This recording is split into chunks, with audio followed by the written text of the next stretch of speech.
Hello, boys and girls, ladies and germs. This is Tim Ferriss, and welcome to another episode of The Tim Ferriss Show. Today's guest is Dr. Gabor Maté. You can find him online at drgabormate.com. That's GABORMATE.com. On Twitter at Dr. Gabor Maté, on Instagram at Gabor Maté MD. Dr. Maté is a renowned speaker and best-selling author. He's been on the podcast before, and it was a very popular episode. He is highly sought after for his expertise on a range of topics that include addiction, stress, and childhood development. Dr. Maté has written several best-selling books, including the award-winning In the Realm of Hungry Ghosts, I highly recommend, subtitle Close Encounters with Addiction, When the Body Says No, Exploring the Stress-Disease Connection, and Scattered, How Attention Deficit Disorder Originates and What You Can Do About It. He has also co-authored Hold On to Your Kids, Why Parents Need to Matter More Than Peers. His works have been published internationally in nearly 30 languages. His new book is The Myth of Normal, subtitle Trauma, Illness, and Healing in a Toxic Culture. Gabor, welcome back to the show. It's nice to see you. Tim, it's very nice to be back with you. I thought we would start with a little catch up because we haven't connected in some time. And I would love to just hear how you are spending your time in the last, whether it's year or two. I know it's hard to normalize things, perhaps, pun intended, with the subject matter over COVID. But how are you allocating your time these days? Actually, COVID, if I may say so personally, did me a favor because I had this book to write, and it was a much bigger project than I even had imagined. And I had all these travel commitments, which fortunately I had to cancel, which allowed me to stay at home and finish the book, which took me a year longer than I expected it. So the last 3 years have been pretty much dominated by book writing. And because of COVID, I've been doing a lot of teaching online, a lot of webinars. Now that I'm free again, I'm doing extensive traveling one more time, and then with the book launch as well, of course. The most exciting thing that happened to me, if I can jump right into it, was... Jump right in. 3 weeks ago, I participated in a plant ceremony with some Indigenous Canadians here in British Columbia. They invited me to come and help support their healing process. And I'm telling you, Tim, it was a life-changing experience. Being with these Indigenous folks on their land. You may have heard the delegation of Canadian Indigenous leaders went to the Vatican where the Pope issued a very, to my mind, paltry apology for the suffering that had been inflicted on generations of Canadian Native children in these residential schools where they were tormented and sexually, physically abused, spiritually suppressed. They died in large numbers. Their bodies are just being discovered now. So working with these people, the suffering and the sorrow and the sadness and the pain is unfathomable. But the dignity, the beauty, the connection to nature, the honoring of spirit, the welcome, the love, the resilience was also just absolutely humbling to behold. So I tell you, I went there to help them, but I got helped more than I think I gave. It was a profound, profound experience. So I'm still glowing with it 3 or 4 weeks later. So that's what's foremost in my mind these days is how to embody and apply those teachings in my own life, but also in my work.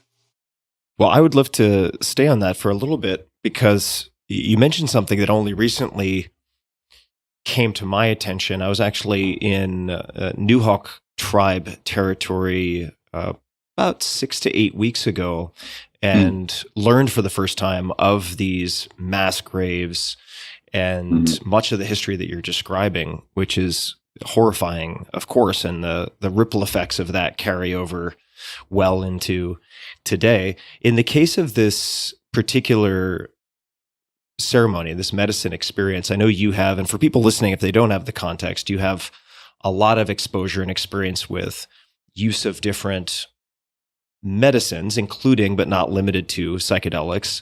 Within that, including but not limited to ayahuasca, for instance. In this particular case, was it a sort of a syncretic blend of Indigenous First Nations practices and then plants or otherwise that are used in other places? It was a plant that grows here locally, and even though there's no artifactual evidence of them having used this plant before, but when they used it, they said it's in their DNA. It feels so familiar to them. And it's hard to imagine that they wouldn't have used it traditionally, because they know every plant, every blade of grass, every leaf, every bud, every flower, the medicinal uses of everything. I mean, the connection to nature is beyond belief. So it's also beyond belief that they would not have known about, the plant that we used, which grows on their land. And again, it felt so familiar to them. So for them, it wasn't a question of something foreign coming in. It was something very much aligned with their own experience.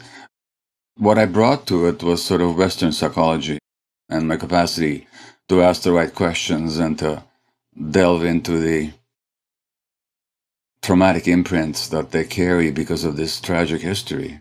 But it was very much in line with their own traditions.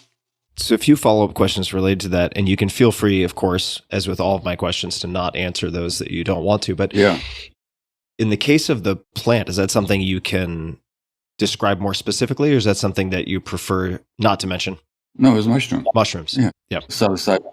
Yeah, you would have to imagine, like you mentioned, given the sheer density of sort of psilocybe mushrooms in that region, that they would have had experience. Yeah. Almost certainly. No, it's like peyote in western areas of the United States. It's a plant that was how would they not know it, given that they know every other plant?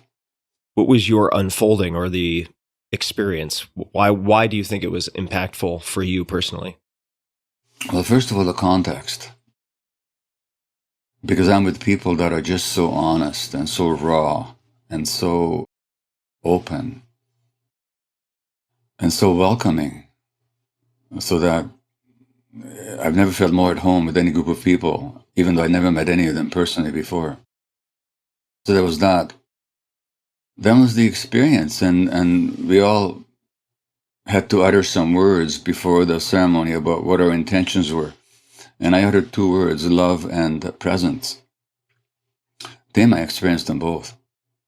I experienced love for myself in a deep way, which was new for me, actually. I can't put it into words because it's not a concept. It's not a intellectual exercise. It was actually an experience, a full body experience is what it was. And yeah, I experienced presence. And you've had these experiences. They're ineffable. They're almost, you would take a poet, somebody with a much more poetic imagination than I have, to actually somehow depict it in words. But I tell you, I came out of it. And then I sat on the porch outside. It was a beautiful sunny evening. We're looking at this beautiful mountain here in British Columbia. There were bison in the field below us. And this, of course, in the native experience or imagination, everything has a story. So the mountain itself has a story.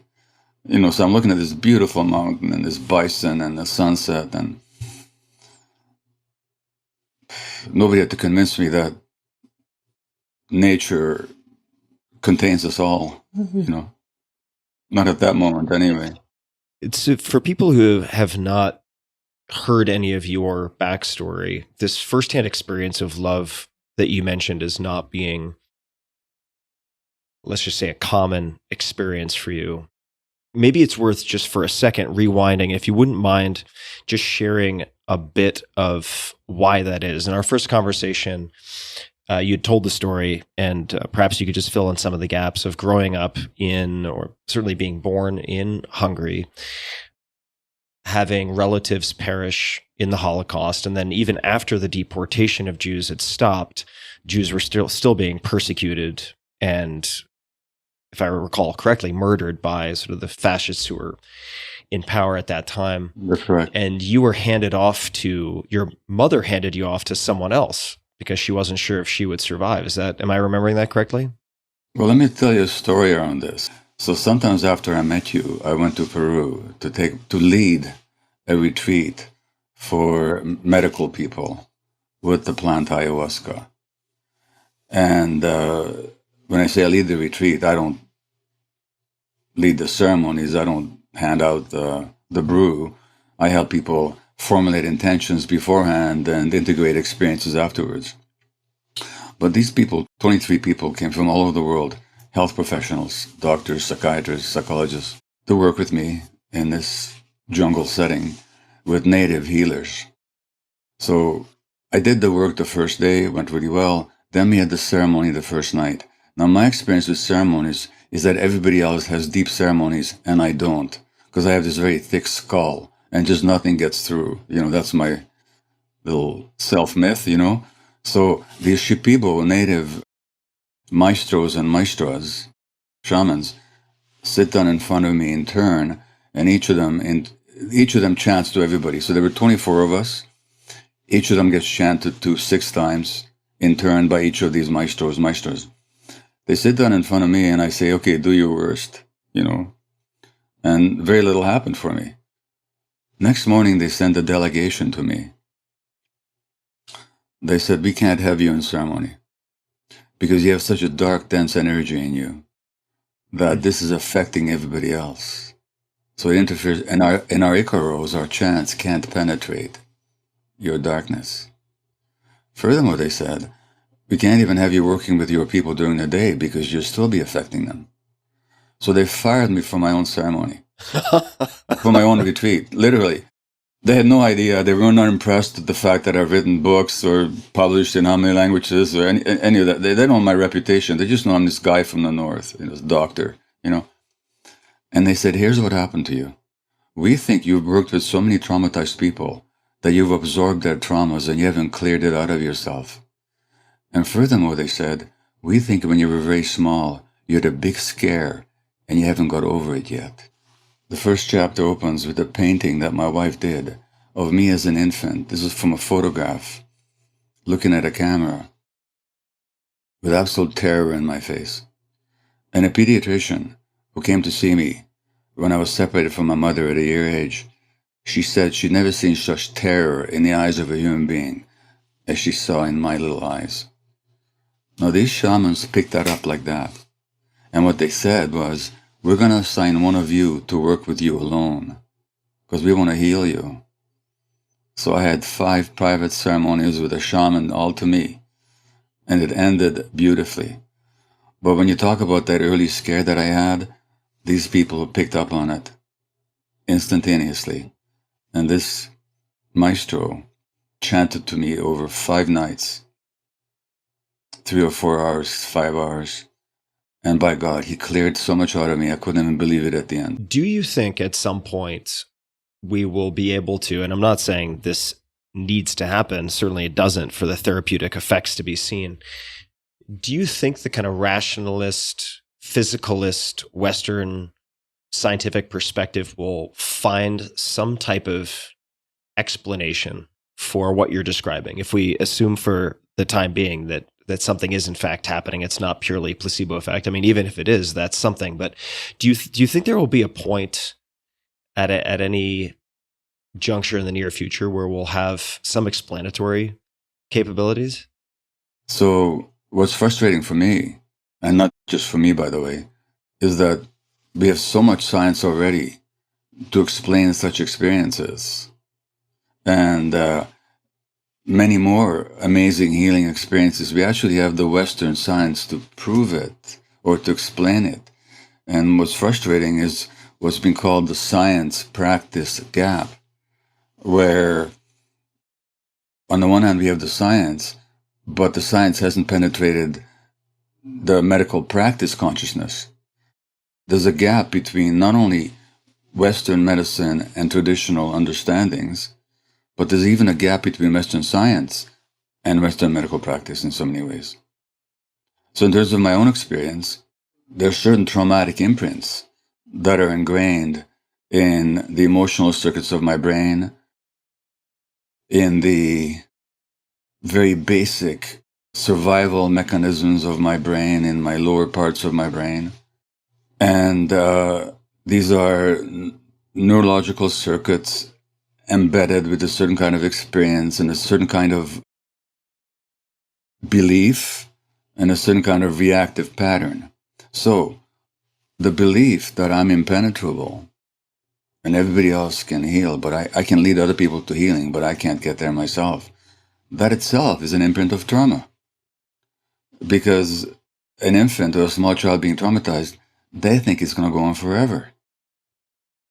And then that experience of being in the moment and not seeing an end to it then becomes a belief. So then I take that belief into the ceremony. And I sit there and I'm saying, do your worst. You can't get through to this brain. In other words, I'm sabotaging my own experience, not meaning to, but that's how I'm imprinted. Now, these people don't buy my story. They see through to the fear. In fact, they even intuit the experience that it must have been a very early scare that I had. So this guy just holds me like a father. And he loves me. And he chants to me. And it's almost sometimes like a lullaby being sung to a baby. Well, guess what? A sense of safety arises in me. And when the safety arises, my whole visceral body experience changes. My heart, my breathing, my intestines, my muscles, they're all in a different state. Much more receptive. And this goes on for 5 nights. And by the end of it, I come out a different person.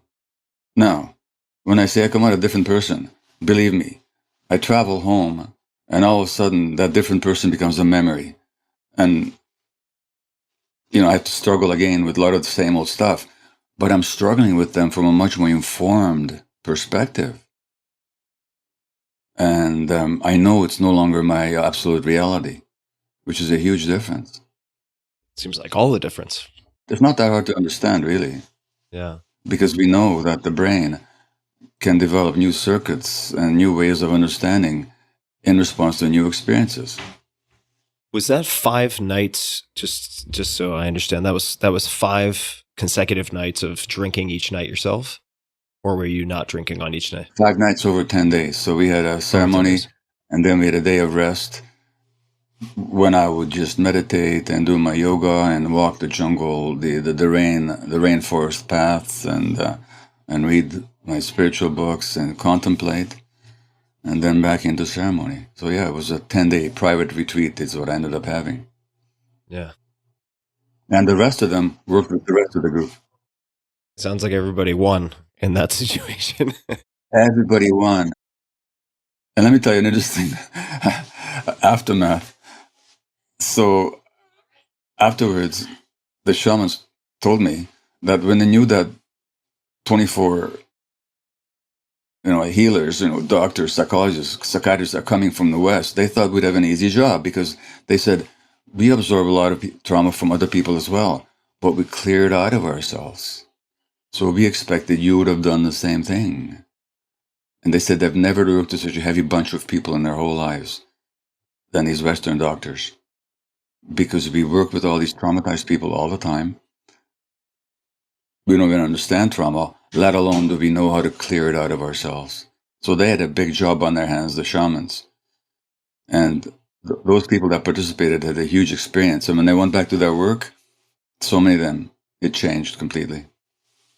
Do you think there will be a point, maybe you already can, where you can yourself do that self-care of clearing whatever you may absorb, so to speak, by, say, patients in a clinical practice? I'm doing it now. I have to. Like in the course of my work. What do you do? Oh, well, I do meditation practice. Actually, what I learned from one of my colleagues, Dr. Daniel Siegel, who's got this wheel of awareness that I'm practicing.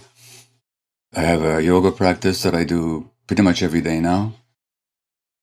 Every day I go swimming. I swim 2K every day or do some other kind of workout. And I pay a lot more attention to my own needs than I used to. the yoga, is that still, I think last time we spoke, this is some time ago, so maybe it's changed, but Sadhguru based? Is it still that, or is it something else? No, it's his yoga. I don't want to particularly tie it to his particular personality, with which I have some issues, concerns. I just don't like hero worship or guru worship of any kind. But yeah, the yoga I learned through his course has been very helpful to me. So let's dive into the new book. You've written many books. You've certainly, I would imagine, thought of many possible books you could write. Why spend multiple years on this one? Tim, I hadn't thought of multiple books that I could have written. This is the one that's been calling me and yelling at me for the last 10, 12 years. And literally, it took 10 years of research. In fact, very many times I thought I wasn't up for it. I thought that this was too big. I thought this time, there's an expression of an Hungarian, in Hungarian, which goes, having struck your axe into a very big tree. You know, like, this time you've taken on too much, you know. and many times, believe me, I even had the contract for the book 5, 6 years ago, and I gave the money back. I said, I can't do it. It's too much for me. But it just kept calling me and calling me and calling me. And then one day, it just woke up and said, okay, I'm here. You got to do it. And that's when the new title came to me, and that's when I started working on it again. And so here it is. But so it's been a calling. It's really been calling me. I can't put it any other way. Nothing else has been calling me. This has been calling me. So that's why I did it. How does that show up for you? Is it like insomnia, that it's ideas that are coming to your mind? How does that calling, I'd just love to know how that actually shows up or manifests for you. Well, excitement.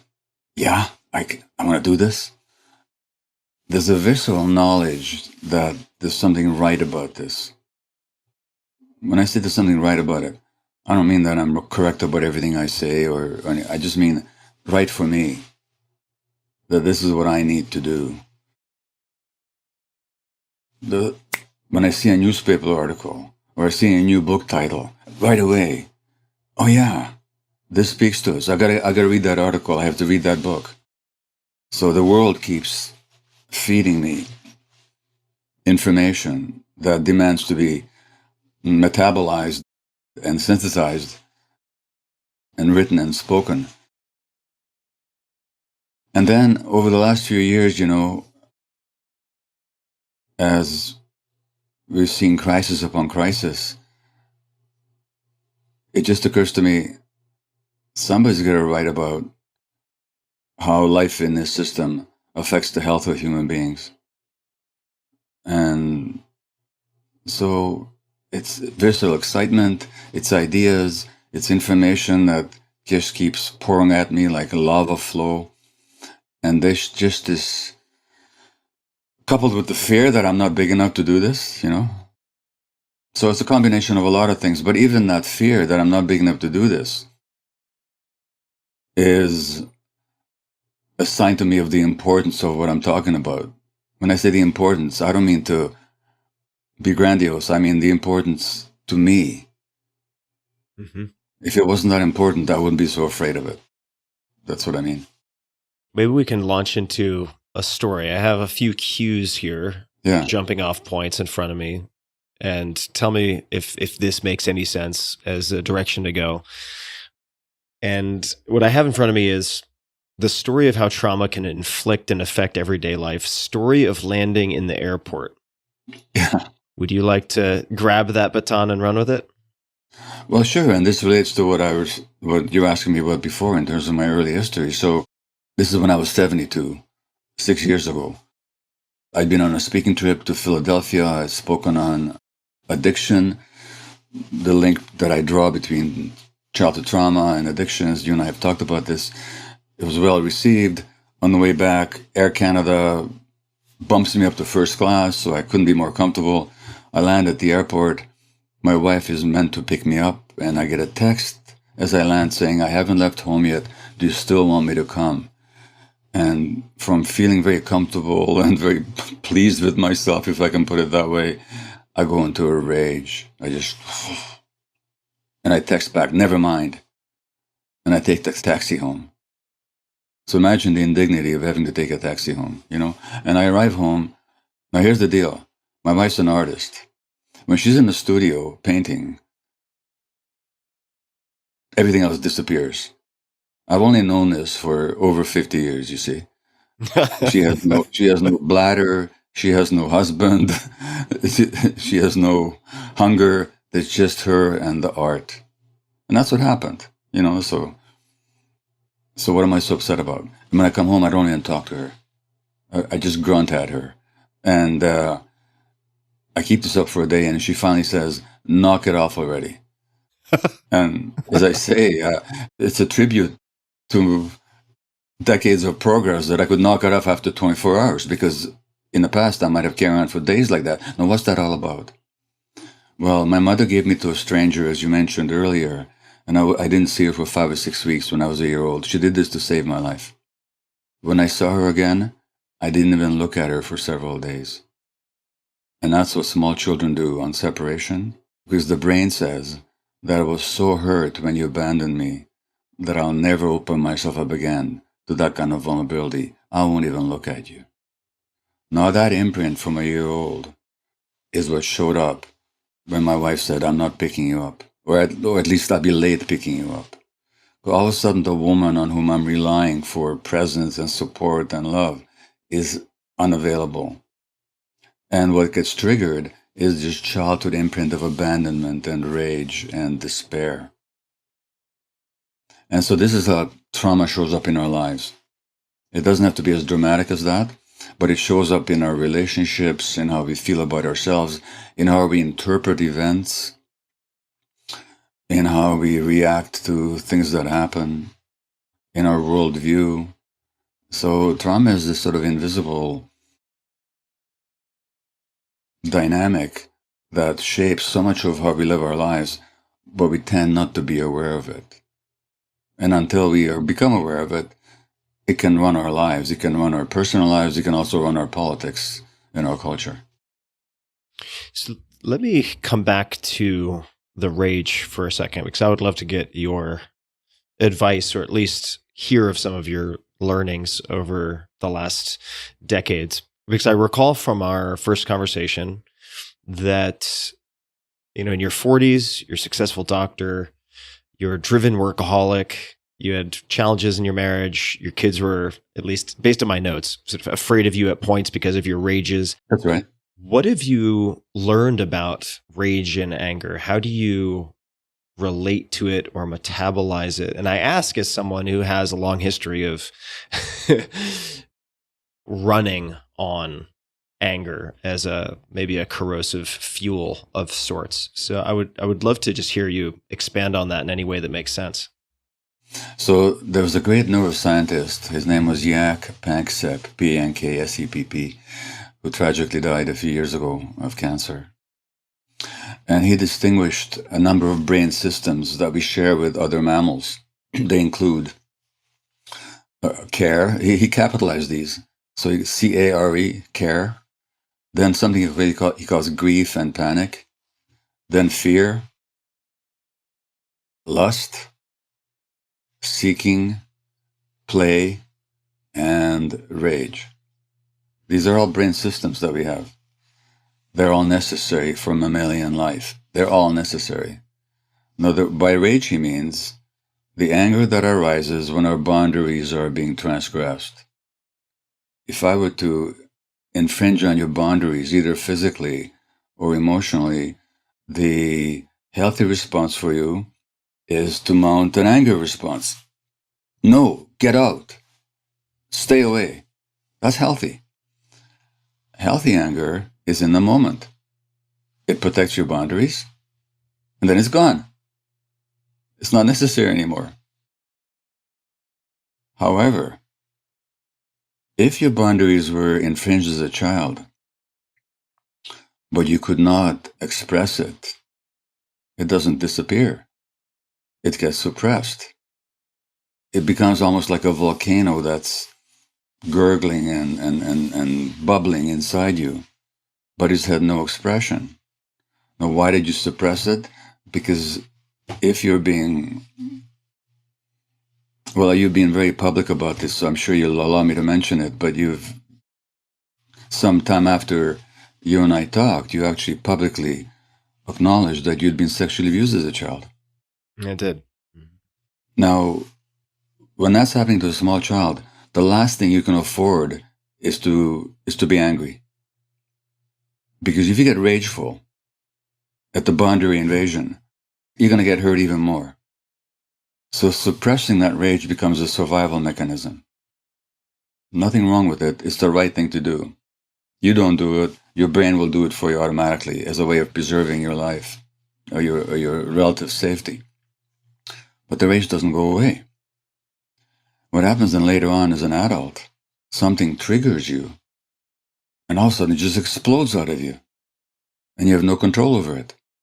Now it's no longer a response, a healthy response to the present moment, but it's a response to the past. And just as my hurt and sense of abandonment and then rage was triggered by my wife not picking me up at the airport, so a person's rage can be triggered by something relatively minor, but all of a sudden this lava flow just explodes out of you.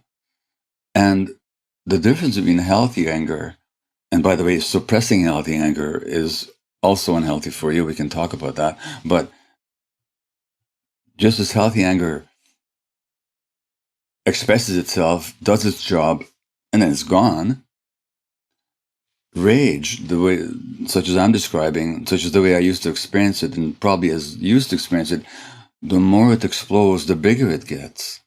That's what happens to me. It doesn't pass through. Sorry?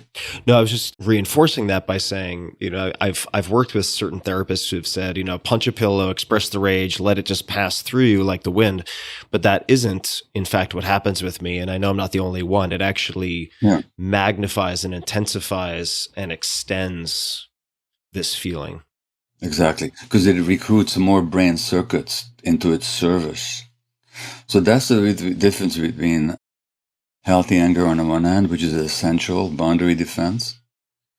And by the way, so much parenting advice in this culture tells parents to force kids to suppress their anger. Really unhealthy advice. And there's healthy anger, then there's that rage that you and I have both experienced. That, to work with that, look, if you're going to punch a human being, and there's a pillow to punch instead, better to punch the pillow. Right. No question about that. But as a technique of dealing with it, no, that's not how you learn to process that rage, because it needs to be processed. How do you approach the processing? What is a more effective prescription or one possible way of thinking about it or approaching it? Well, if I was working with you, I would encourage you to fully experience the body experience of rage. What's happening in your body? And you'll find that it's not just an idea in your head. It's something that dominates your visceral experience of yourself. Your muscles, your breathing, your abdomen, your entire nervous system. And there's ways of just helping you experience it. Experience it by raising the awareness of being with it. Now, that there's a wonderful Buddhist lineage spiritual teacher, meditation teacher called Tara Brach, who talks about rain: recognize, allow, investigate, and nurture. So you recognize, oh yeah, this is happening to me right now. Okay, I'm going to allow it.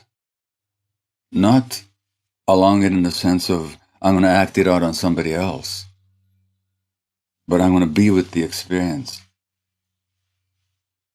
And then investigate, okay, what is this really all about? And then nurture that little person that had to suppress all that rage. It's a nutshell view of it. But in other words, there's ways of working with it through the body that doesn't involve either suppressing it or acting it out, but in experiencing it. Yeah, I'll need to revisit Tara and Rain. She's been very helpful to me. I just want to give her credit where credit is due. And maybe I mentioned this in our first conversation as well. The Radical Acceptance as a book, Yeah.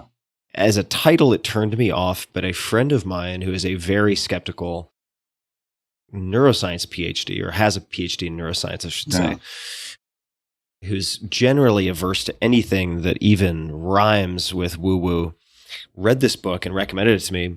And I found it tremendously, tremendously helpful. And it may be time for me to revisit it. And, she also tells this apocryphal story that is in some ways linked to this conversation that we're having.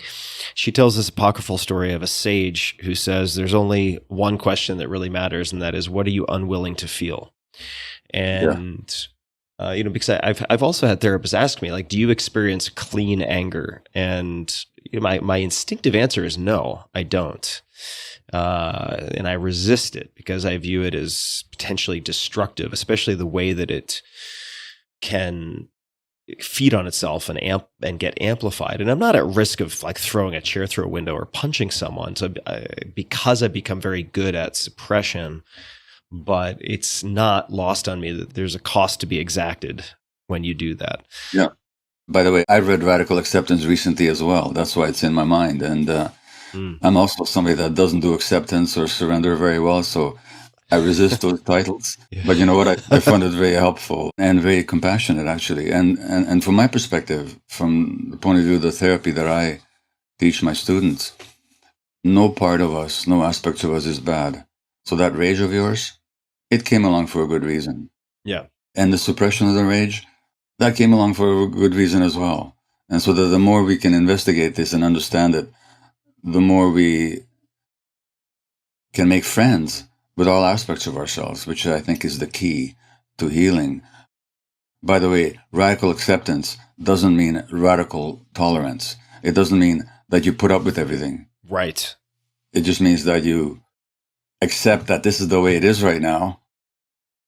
Now, where do we go from here? It's not a question of, okay, I'm going to accept all the injustice and oppression and unfairness that's in the world. No, it's not about that at all. That's a really, really good clarification. And it's, at least as I recall the book, I should revisit it. It's very much focused also on self-acceptance, meaning acceptance of the parts of us that we have disowned, including the emotions that we're not willing to feel.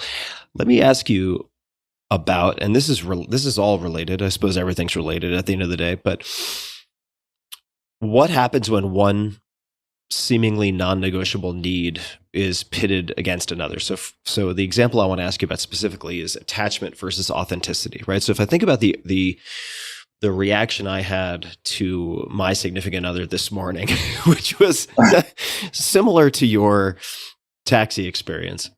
Yeah. On one hand, I wanted to be very direct in how I was feeling, and then I hesitated in expressing that, which would have come with a tone of anger, almost certainly, because I wanted her acceptance and support, didn't want to hurt her. And so I felt this inner conflict of needs that I couldn't reconcile. And maybe that's not the best example, but I would love for you to sort of help me and the listeners explore this a bit, because I can't imagine I'm the only one who experiences this type of thing. I don't know.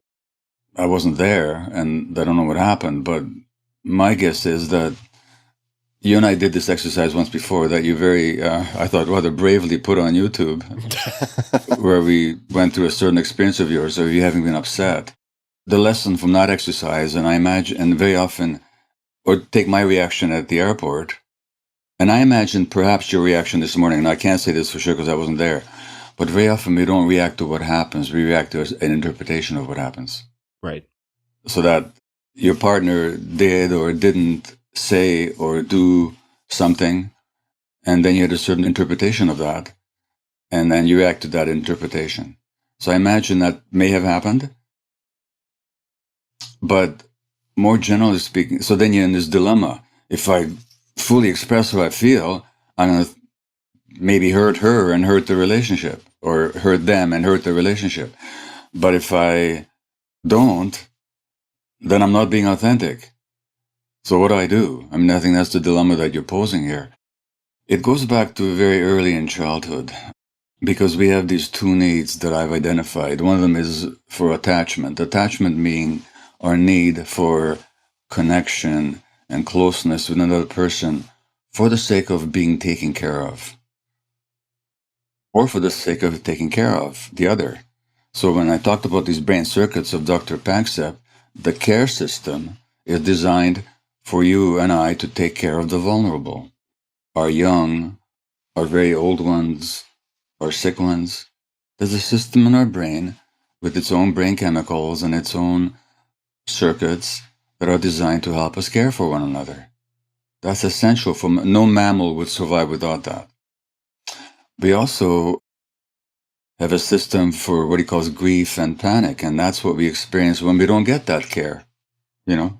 So we're wired to attach for the sake of survival, and no creature is more dependent, more vulnerable, more immature than a human infant compared to any other animal. So our dependence is absolute. So our need to attach is absolute. But we have another need as creatures and as human beings, which is to be authentic. Now, I don't mean any kind of new age woo-hoo concept by this. I mean, knowing what we feel and being able to how to act on what we feel. So, as you know, we evolved out there in nature. How long does any creature in nature survive if they don't know what their gut feelings are telling them? Not very long. Not very long. That authenticity, which comes from the word auto for self, knowing ourselves and manifesting ourselves, is an also essential need. That's fine. But what happens if a child experiences emotions that the environment says, we won't accept you with that? That can happen through abuse, but it can also happen through well-meaning parents who read the parenting advice of a lot of experts, including some that I think you've had on your program, who will tell you that when a kid is angry, they should be made to sit by themselves. Wait, let's name some names here.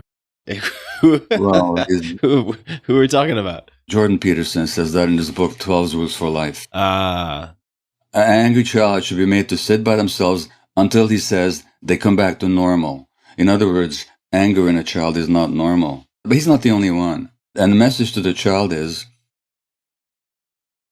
you're not acceptable when you have that emotion. No. Now the child has a dilemma. I can be authentic, but then they're going to exclude me. That's going to threaten my attachment relationship. Or I can suppress my authenticity, and then I'll have the attachment. Now, what do you think gets sacrificed 100% of the time? Authenticity. The authenticity gets sacrificed. And then we spend the rest of our lives trying to figure out who the heck we are.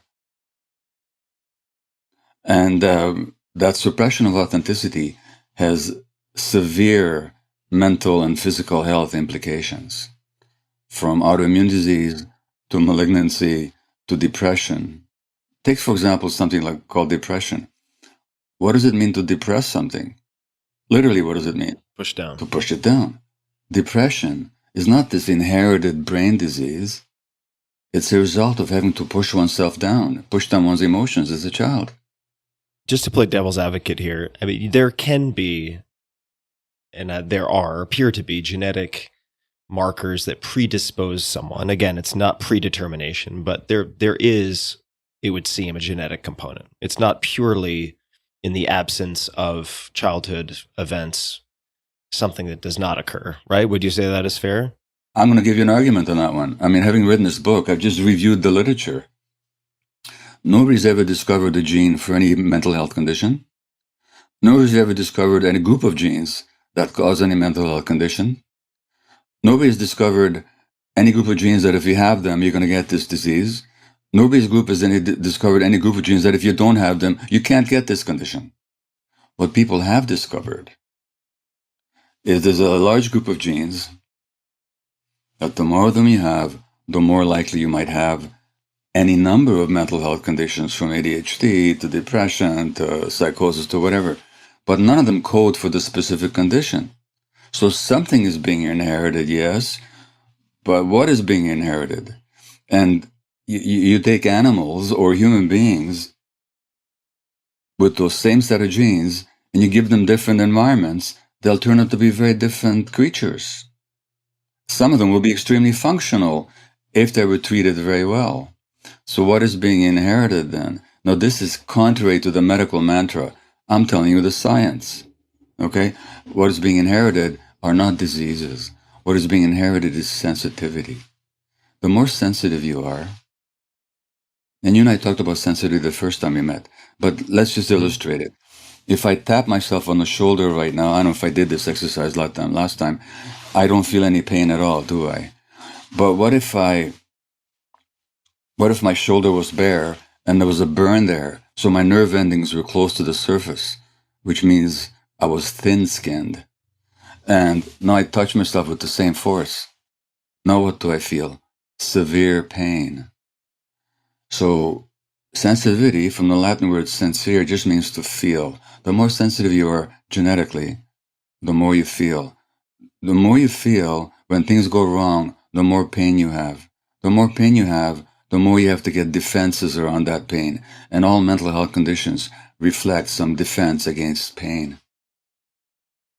In fact, so do many physical conditions. So what I'm saying is, yes, there's some genetic component here, but that's not a disease that's being inherited. It's sensitivity and therefore vulnerability that's being inherited. From there on, it depends purely on the environment. Sure. I think we're largely on the same page.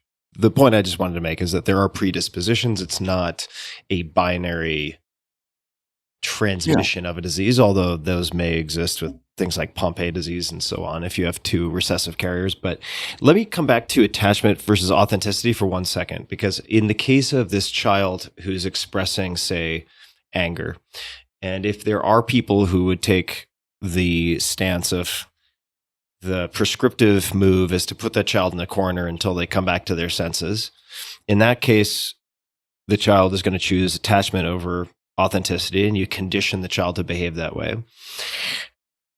How would you handle that situation, right? Because I suppose if I wanted to sort of stand in for some people listening, and for myself, frankly, if you don't help a child to learn to regulate themselves in some fashion, you just end up with someone who can't function in society. Or if they're encouraged to kind of indulge is a strong word, but embrace every impulse that they have with a strong emotion, they'll probably in some way get exiled by their students and peers also. So how do you walk that tightrope? How do you suggest handling that type of circumstance?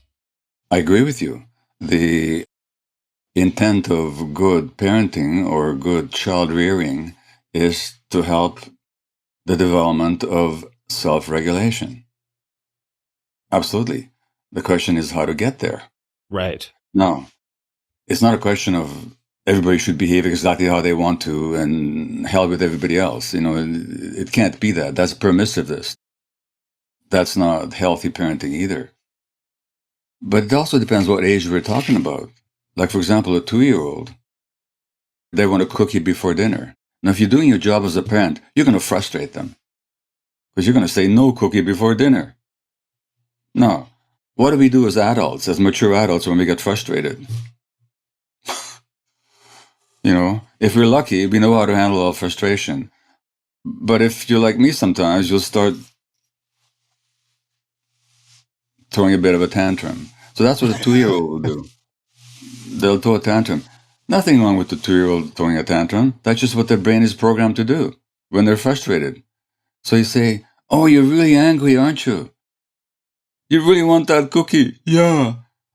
And you're really mad at daddy because he won't give you the cookie? Yeah.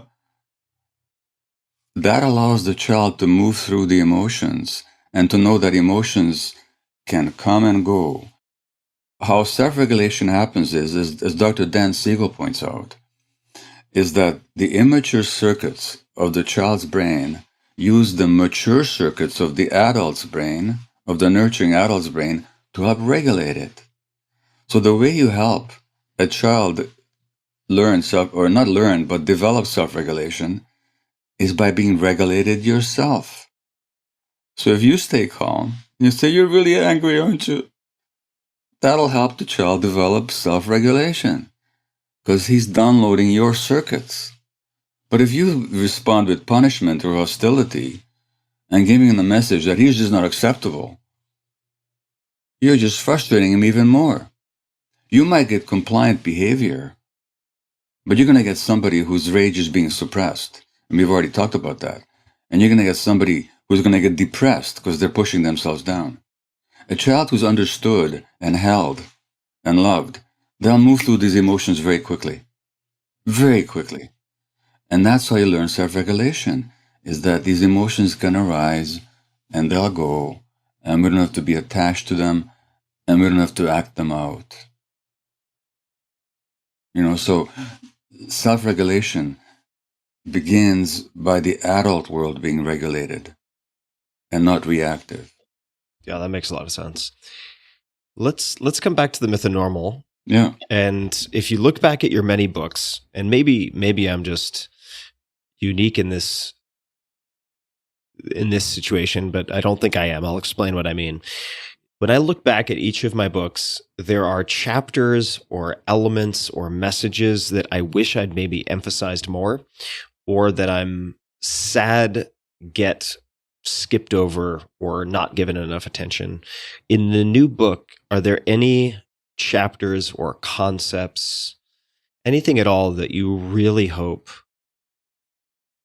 people do not miss? I know that's perhaps a strange way to phrase it, but I'll leave it there as a starting point. It's almost like I felt I could just print the title page, The Myth of Normal, Trauma, Illness, and Healing in a Toxic Culture, and just have people write their own books, just have a bunch of empty pages. So I think the message is reinforced through the whole book. What we think is normal in our society, from the point of view of human needs and human evolution, is absolutely abnormal. And therefore, what we think of abnormalities in terms of illnesses and dysfunctions and diseases and so on, these are normal responses to abnormal circumstances. And the biggest loss you and I already talked about, this is a society that from the very beginning, from in utero onwards, puts stresses on human beings, that they lose contact with themselves. And the essence of trauma is loss of contact with yourself, loss of connection to yourself. And that's reinforced through parenting practices, the parenting advice people get. You and I already talked about that. It's reinforced in the school system, where it's all about competition and evaluation rather than relaxation and learning. We're judged all the time by our externals, like how we look, what we achieve, how smart we are, how fast we are. We're not accepted for who we are, with our flaws and our vulnerabilities. Society caters to those false needs so that, for God's sakes, people are Botoxing themselves because they've learned that how they are is just not acceptable. People are on Facebook presenting a false image of themselves because they believe that how they are and who they are is not good enough. We're sold all these products and are manipulated into all these activities that are all attempts to fulfill some deep hunger in ourselves that is missing because we've lost our true selves. We are manipulated into buying products and eating foods that are actually toxically, addictively unhealthy. And this happens with the full awareness, even not only the awareness, the employment of modern science as to how to get people hooked on cell phones or junk foods. Our politics reflects very traumatized people reaching the top, enacting policies that then create more trauma for large numbers of people. In other words, this is a society that, for all its wealth, scientific ingenuity, incredible progress in science and medicine, has fundamentally got disconnected from the essence of what it means to be human beings. And we suffer. There's an article in the New Yorker about the alarming rise in childhood suicide, the mysterious rise in childhood. There's nothing mysterious about it. Kids are stressed because of the conditions of this culture. All the lonely people, as the Beatles sang, all the lonely people. The number of people lonely has doubled in the last 30 years. Britain has appointed a minister of loneliness. Loneliness kills. It's as dangerous as smoking 15 cigarettes a day in terms of causing illness or potentiating illness and death. There's so many ways in which this culture is abnormal, and it's causing people to be not well. And so that message, that's the essential one that I hope people won't miss, but I kind of doubt that they will if they read the book. And the big message is, Tim, is we don't have to be that way. It's not our true nature. We've been sold a bill of goods about what human nature is. Human nature is not like that. And precisely the reason there's so much dysfunction is because we've gone disconnected from our true nature. We don't have to be. We can find our way back. We can embrace it. And we'll be a lot healthier, both as a group and as individuals. So what you're saying reminds me of a quote. No doubt you've heard it many, maybe even used it many times. This is from Krishnamurti. It's no measure of health to be well adjusted to a profoundly sick society. Yeah. And my next question relates to what to do, because I have noticed for myself, for instance, if I'm off in the mountains and the rivers or the jungle by myself for a period of time, I come back, I feel better attuned, I feel much more at ease. There are all of these positive effects, but it, at least in that form, is opting out of society. Now, maybe that's okay, but as I contemplate, part of my reason for asking about parenting and anger management or recognition and so on is because I'm contemplating starting a family soon, and that's at least in the plans. And disappearing to the jungle for months at a time may or may not be compatible with that, at least in the early stages. So, recognizing the problem, what are some of the things that people can do, or what are questions they should be asking? How would you suggest they start looking at treatments or solutions? First of all, I wouldn't be too quick to dismiss the connection with nature. I do talk about a woman called Clara Hughes. Now, Clara Hughes was the first person to win medals at both the Summer and Winter Olympics. She's a Canadian, wonderful person. And after she retired from sports, she became a public speaker and was just stressing herself, fulfilling all these demands. And then she decided to start walking. So every year, for 6 months of the year, she just goes walks. Here she walks. She's walked from, I think, northern Canada to Mexico, and she reconnects herself through that. Wow. Now, obviously, nobody can do that all the time. Claire doesn't have children, so she can afford to do that. But that doesn't mean that the connection with nature needs to be dismissed. So I would say for you, if that's a powerful connection and a way for you to reconnect with yourself, for God's sake, keep doing it. You might not do it for as long and as intensively as you might before you had children, but keep it up because it's an essential part of who you are. But beyond that, what keeps us disconnected from ourselves are the imprints of trauma. And I suggest ways of working that through. That's not the only way. I'm certainly not unique in offering pathways to wholeness, as I call it, that part of the book. But people need to realize to what extent their tensions and their unhappiness and the dysfunctions, things that they don't like about themselves, they all came along for a reason. At some point, they had a function to play. Now they're no longer helpful. We can work them through. You got to get help. Either through reading the right books and or finding the right therapist and or engaging in the right kind of spiritual practice or martial arts or something. But there's always a way to work it through. I can't emphasize enough the importance of communality, of connection. We're wired to connect. And in a society that teaches us that our nature is to be aggressive and competitive and individualistic and even suspicious of others, that goes against our nature. So we have to work our way through those false beliefs and come back to who we really are, which are connected beings, really here to be both individuals, to be authentic, and to be attached at the same time. So that there shouldn't be this tragic tension between attachment and authenticity. We can be both authentic and be connected. That's what we have to strive for, both as individuals and I think also as a culture. When you think about wholeness and contending with these traumatic imprints, so you mentioned some, say, parenting approaches that you disagree with. Are there any approaches or recommendations that you think do more harm than good with respect to contending with trauma or moving towards wholeness? Yeah. Any parenting practice or educational practice that focuses on behavior rather than the child's underlying emotional dynamics is going to be harmful. Because what we want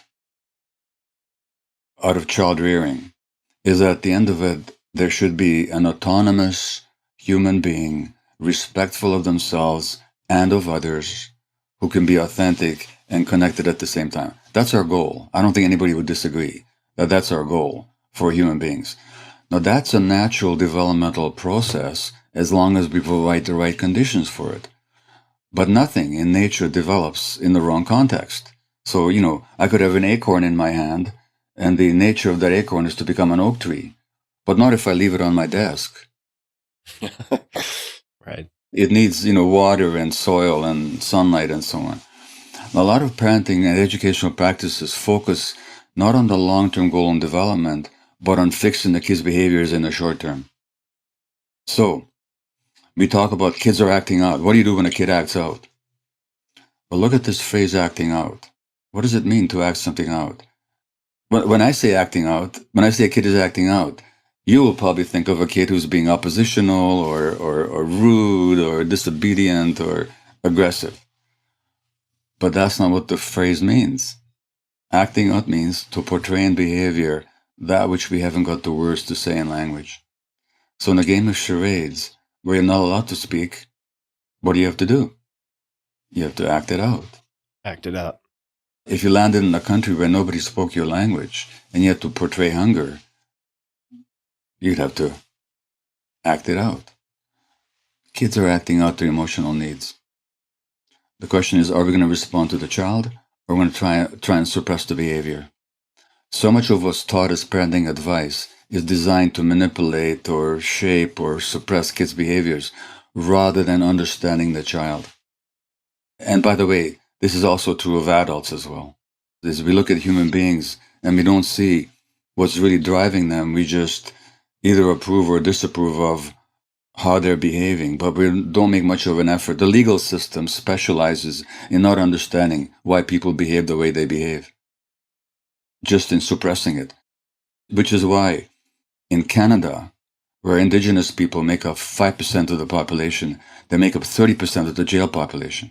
And Indigenous women make up 50% of the female jail population in this country. It's an absolute scandal. Same in the US. The more oppressed you are, the more marginalized you are, the more you've been traumatized by history, and you know which groups those are in the United States, the more you're going to end up in jail. Because the legal system doesn't understand trauma, it doesn't understand human development, and it confuses punishment with rehabilitation. So as a result, in terms of supporting healthy growth of human beings at any level, we need understanding of what's driving this behavior. And it's not a question of allowing bad behavior or permitting it or encouraging it, but it's a question of what are we going to do about the phenomena of aggression or drug use, or in the case of children, rudeness or disobedience or anything else, what are we going to do about it? Are we going to try and just suppress the behavior? Then you end up where we are, with millions of people in jail and lots of kids with learning difficulties and behavior problems and millions of kids being medicated. Or we're going to try and understand what's happening, what's driving it, what are the social, cultural dynamics that are driving so much dysfunction. And it's not that hard to perceive. We have the science, we have the research, we're just not applying it.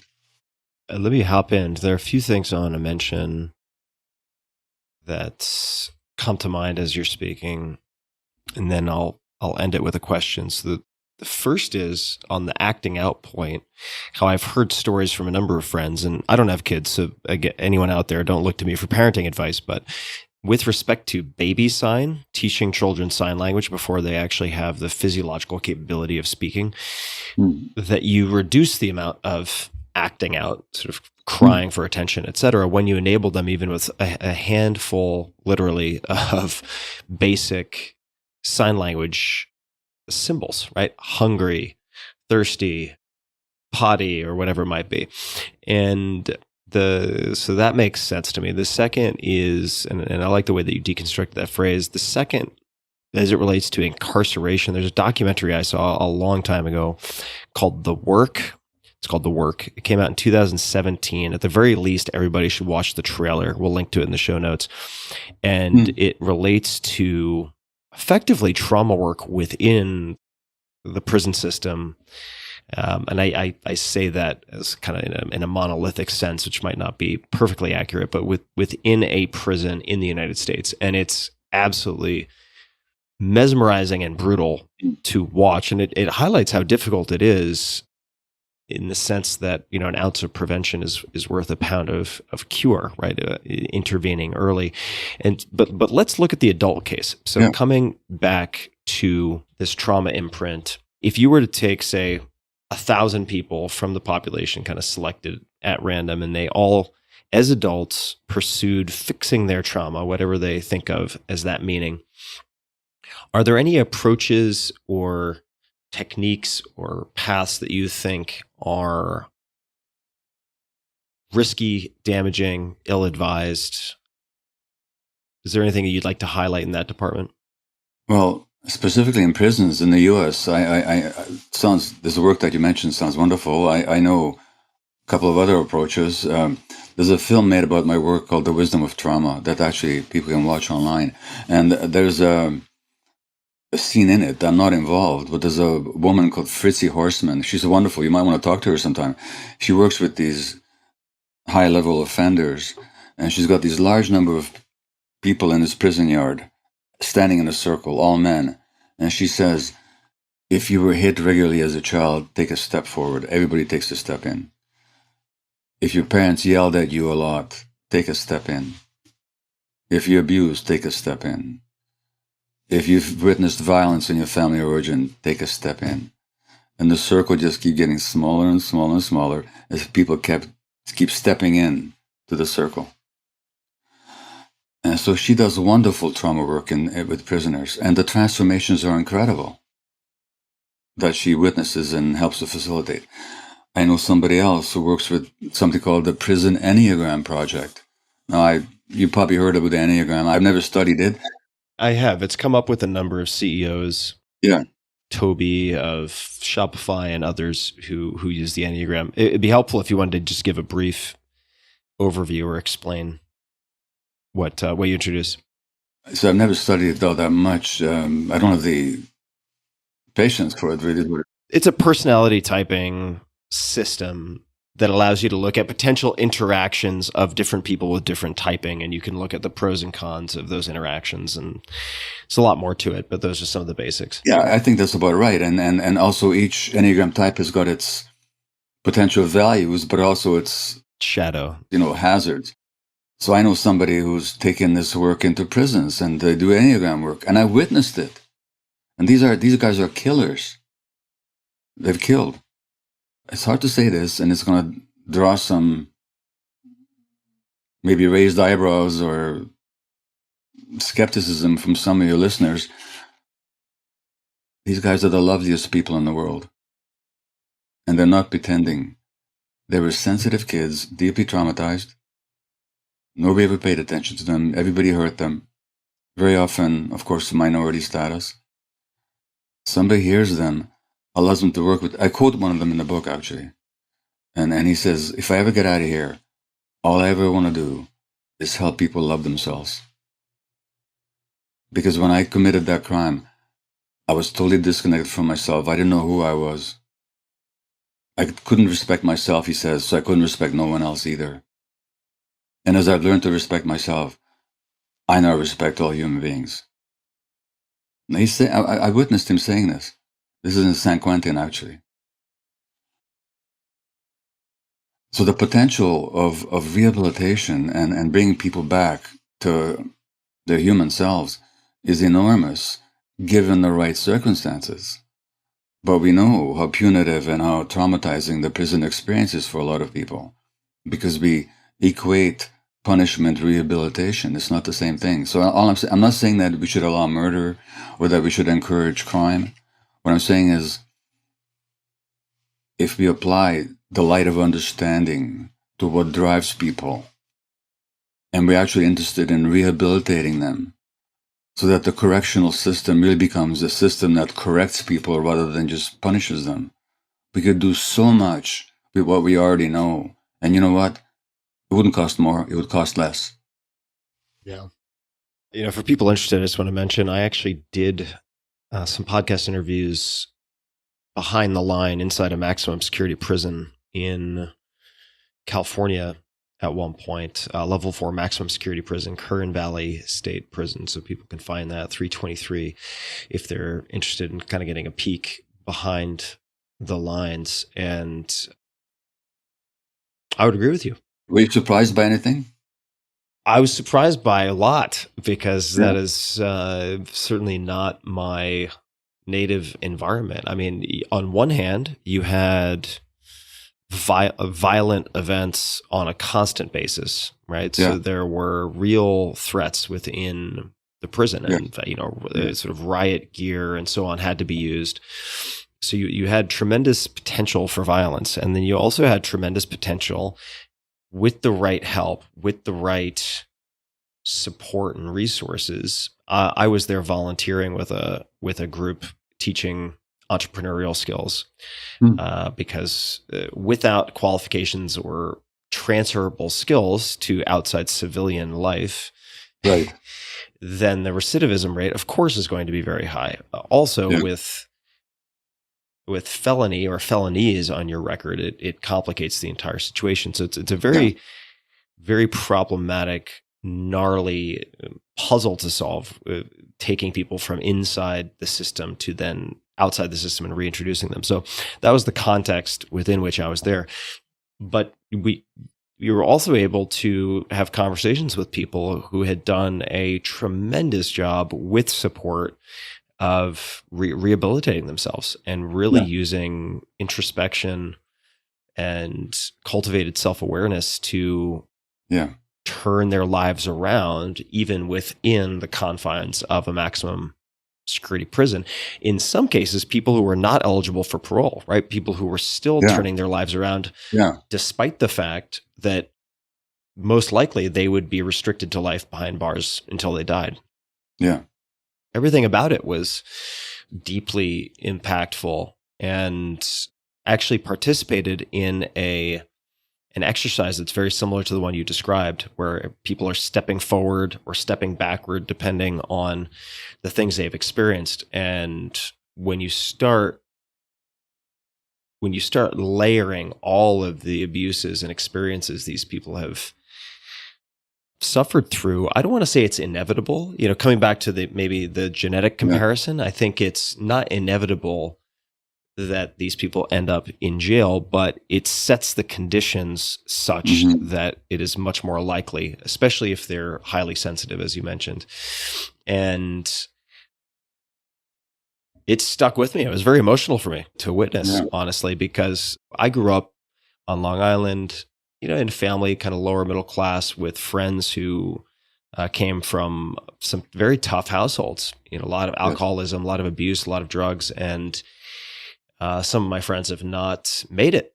Some have died of opiate overdoses and drunk driving accidents, et cetera, and other issues. And some are behind bars at this point also. And so it's also striking to me how with one or two different decisions, the trajectory of my life could have very easily gone in a direction that would have made it more likely that I would have ended up someplace very, very different. Let me ask you, if you could no longer write, you could no longer, I'll stick with writing. You can't, no more writing, no more public speaking, but you are allowed to focus on clinical practice. And this comes to mind because of what this inmate you mentioned said about spending the rest of his life doing something. Yeah. What type of clinical practice would you focus on? Well, I hope this rule against me speaking isn't enacted very soon, because I got this multi-country trip lined up that I'm really looking forward to. But so don't tell anybody, okay? That's accepted. Yeah, that's accepted. Okay. But it'd be much the same as I'm doing now, except more one-to-one. It would be that you come to me with an issue, and I would help you to see that there's nothing wrong with you, with who you are. Does stuff happen in your life at a time when you couldn't help it? And you made a kind of meaning out of that. Like I made the meaning that I couldn't be helped, I couldn't be healed. Or I made the meaning that I'm being abandoned. And you made a certain meaning out of that, and you've been living your life out of that meaning that you created at a time when you had no choice in the matter. And if you can get to be friends with all those aspects of you that at that time helped you survive, but now are creating suffering for you and the people in your life. And if you can work your way back to getting to know yourself and accepting yourself, you will be just fine. And whether your trauma shows up in the form of multiple sclerosis or rheumatoid arthritis or malignancy, and by the way, there's a lot of literature linking all these conditions to trauma, so I'm not just making this up, or whether it shows up as rage, or whether it shows up as depression, or as ADHD, or as anything else, whether it shows up in difficulty with intimacy, in problems forming relationships. No matter how your problems manifest, there's a reason why they're there. Those reasons can be understood, dealt with, worked through, and you can find your way back to yourself. So that's what would be my clinical practice, almost no matter what people presented with. I say almost no matter what because I don't be categorical about it. You're right. There are some diseases that are genetic. One runs in my family. It's called muscular dystrophy. If you have the gene, you're going to have the disease. My mother had it. My aunt had it. And they died with it. But that's very rare. Very rare. For the most part, people were dealing with the impacts of life experience in a culture that undermines our connection to ourselves and to other people. And that's what we have to realize and correct. Well, Gabor, I know we could go and go and go and go. I mean, I feel like that's a powerful place to start to maybe come to a close, but I want to also open the floor to anything else that you might want to mention, anything you might want to add, or if, apart from closing comments, you might have any requests of my audience or suggestions to the audience. Certainly the new book is The Myth of Normal. I recommend people check it out. I've seen you, through documentaries, but also, in our interactions, sort of in action, so to speak. And I really respect you as a clinician and a practitioner, right? Not just a theoretician. And so I wanted to say that publicly. I'm aware of how much you have rolled up your sleeves and worked with very difficult cases of addiction and trauma in some of the sort of highest density areas in North America, certainly with respect to all of these kind of intersecting health challenges. So I wanted to say that, but are there any other comments you'd like to add before we bring this to a close? I'll tell you personally that writing this book has been the biggest challenge of my life. At certain times, I didn't know if I would finish it or it would finish me first. And literally, I went through panic at certain times. I even became so desperate then that I called a therapist, and I had a therapy session once a week for several months in the middle of writing the book, which is a good thing. At least I was smart enough to reach out for help, It was hard because I took on such a big subject, which is the whole of this culture, and how that pertains to us as individuals and as groups. But what kept me going was this voice inside me that says, I don't say you need to do this, but you're called to do this, and you wouldn't be being true to yourself if you didn't fulfill the calling. Now, that voice, in one version or another, it doesn't have to do with book writing or any other project like that, but that voice of who we are and what we can be in this world, that's inside all of us.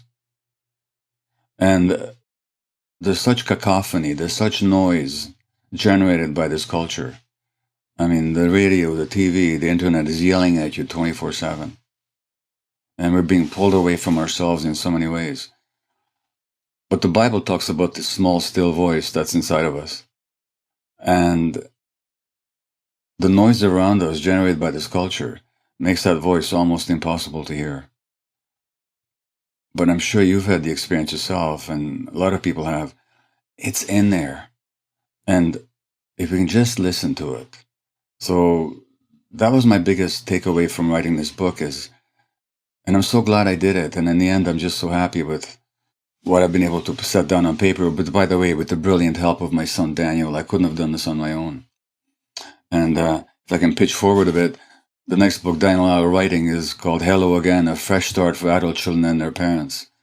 Maybe in a few years when that's done, that's a workshop that we do. And maybe in a few years, I can come back and talk to you again when that book comes out. Sure, let's do it. But anyway, the long and short of it is that the lesson that I derived is that it's not easy to listen to that voice, but it's A, essential, and B, so rewarding. And that voice is inside all of us.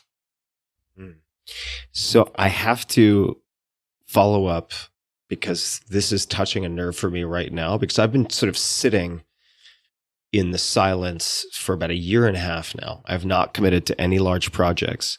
Do you have any advice for attuning to or sensitizing to picking out that small, still voice? Because I would love to maybe have a more acute ability to observe that. Not that I'm totally deaf, dumb, and blind, but do you have any recommendations? I do. But are you willing for a bit of an experiment right now? Oh man, here we go again. Okay. I may end up being the piñata, but I'll go with it. Yes, I'm open to it. Okay. All that's going to happen. And, it's just an experiment. It may or may not work. And it's really okay if it doesn't. So I'm not going to feel like a failure if it doesn't work. And you won't be getting a failing grade if nothing comes up. It's just an experiment, right? All right. Let's try it. So you say you've been kind of observing some degree of silence and not committing to long-term projects. Very wise, because something inside you needs to work itself out and you're giving it space. And so I'm just going to ask you to just be silent for a moment within yourself. And then I'm going to ask you a question. I'm going to snap my fingers, ask a question. When I snap my fingers, just say the first thing that comes to your mind. If anything does, and if nothing does, that's really okay. But whatever you do, don't try and think about it. Okay. So don't try and figure out the right answer. There's no right answer. Okay. We're just going to see if anything comes up or not.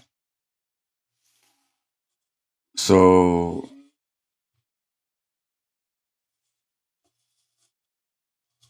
I might ask two questions. Okay, so just silence for a moment. Okay, you're paying attention to what's happening inside you, your chest, your belly, your head. You're just being present with yourself. I'm going to ask you, what's calling you? Animals, animal communication. Okay. It's the first thing that comes up.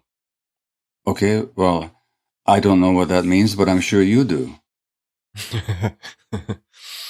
Yeah. Okay, great. By the way, animals have a lot to tell us, don't they? Yeah. It's not true that I don't know what you know. I know people that work with horses. I don't know exactly what you mean, but I know there's a lot there. Okay, so if that comes up for you, then the second question would be, what's stopping you? I think what's stopping me is I don't know how to. I can pursue it. I am actually going to be pursuing that in the next month, especially because I got a sort of a very promising lead involving some indigenous animal trackers. Okay. So that's a whole separate story, but I am unsure of how to, because I'm sort of on the periphery of this interest, right? And the interest, I think, is very much an attraction to non-verbal forms of communication. So that could be humans, but I just find the kind of pure, unadulterated, naturally selected manifestation of that is seen so clearly in animals. And what about that appeals to you? There's something about that appeals to you. What's the appeal there for you? In a word. In a word. Give me a second. I'll have to do a little search function for a word. It comes up for me. What comes up for you?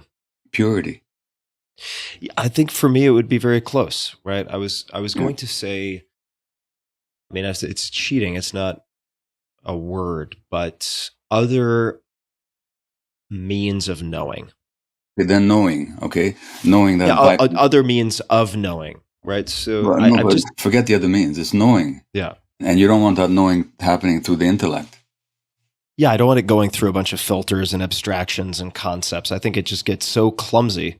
Yeah, so look, Tim, it sounds to me like you're got a beautiful calling, which is pure knowing. And you even have a pathway that you've envisioned, which is through animal communication. I think you're on your way. I don't think there's a big mystery here. Well, I'm going to borrow that confidence, if I may. I'll kind of fake it until I make it here with that. I'm excited. Thank you for doing the exercise, which, hopefully people, maybe they had a chance to try themselves. I'm excited about it. I think there's part of me that is trying to force it into this maybe false construct of a job, if that makes any sense. And just bear with me as I try to walk through this. Yeah. Like right now, I do the podcast. I love doing the podcast. It's basically, they're interviews, but I'm also very self-indulgent with turning them into my own therapy sessions. So thanks for playing along. And there's a part of me that really enjoys a commitment to all-consuming projects because I find it so much easier to say no to the noise and to the temptations and the shiny objects when I have a clear focus that consumes much of my days or all of my days. And maybe it's just premature, but I've been trying to figure out, all right, well, how does this interest actually translate to something that I can spend that amount of time on? And the answer is not forthcoming. So I think for that reason, I've hesitated in taking the plunge, which is probably silly. Well, if I may say, you're trying to bargain with your authenticity here, and it seems to me you're trying to justify it somehow. For me to be authentic and pursue this calling, I have to somehow translate it into some monetarized or professionally acceptable or respectable endeavor. I don't imagine that financially you're constrained to do that. Oh no, yeah. It's not the finances. It's more like, how do I make it something? I don't want it to be a disrespected hobby, if that makes sense. Like it's something I feel very drawn to respect. So I'm sorry to interrupt, but are you worried what other people will think about it? No, I'm not. I'm not actually. I'm worried that I won't have enough to chew on for it to sustain me for a period of time. I won't be able to sink my teeth into it enough to spend what I would view as a critical mass of time to reach some point of like expertise. But no, that's all internal. It doesn't have anything to do with what other people think. Okay, great. So you want to be able to respect it enough inside yourself. But look, what's the worst case scenario here? To me, when I hear you speak about it, and you said a few words, you said animal communication, you said knowing, pure knowing, I would call it. To me, that's very inspiring that you'd be caught by that. It really is. From the outside, just to tell you how I respond to it, boy, this guy's really got something here. Is what I'm thinking. And what's the worst case scenario? Is that you take the next step with this indigenous possibility that you mentioned, and you'll see, won't you? Yeah, right. Do you have to figure it out all in advance, or can you just take the next step and trust the process? Yeah. The answer is I can trust the process. I mean, it makes me think of, I can't remember who said it, but they're like, somebody described writing a novel as driving across the country in the dark with only headlights to guide you. It's like you can get there, you can make it from one side to the other, but you can only see sort of 100 feet in front of you at any given point in time. So I think I probably just need to sort of take that and run with it. So thank you. I will. I already have a couple of things on the calendar in the next 2 months that I'm really excited about. So great. I think I just need to stop dipping my toe in the water and really get in. I would say one final thing is that the mind that we develop as kids in response to trauma doesn't trust their authenticity very much, for a good reason, because authenticity will get us into trouble. So I would suggest that quite possibly some of this self-questioning and hesitation and the doubt around it is still a bit of an echo where you are programmed to question your authenticity, because what you're talking about sounds very authentic to me. Yeah, it could be.